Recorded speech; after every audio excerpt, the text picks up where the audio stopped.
Well, here's a news flash. Canadians are fed up with high food costs. That's the conclusion of a new survey that shows the majority of people place the blame squarely on big grocery chains. Scott Peterson is following the story for us. Scott, this survey comes as we saw food inflation numbers cooling yesterday. So how do you explain this? Well, we explain this to just the rising frustration a lot of Canadians have. They don't know who to blame. Even though we are seeing food inflation coming to the downside, Canadians out there are still wildly in debt, from month to month, and they seem to be blaming the cost of their groceries.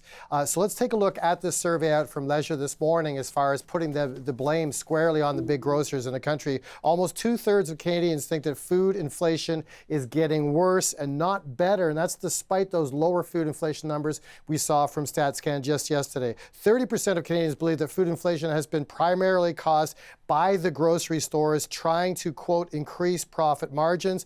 And as a result of all that frustration, about 58% of Canadians support that Loblaw boycott. And there is a narrative in here that shows that inflation actually for food inflation, along with inflation in general, is at 3-year lows. Food inflation is only at 1.4%. And if you look back, food inflation back in February 2023 was as high as about 10%. So it's certainly down off that. But still, you sense the frustration in the survey this morning, Natasha.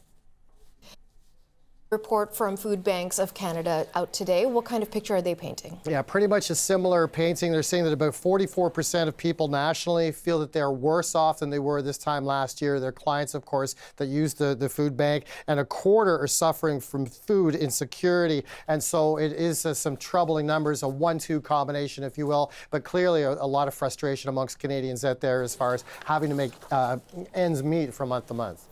Okay, thanks so much, Scott. You bet. Thanks.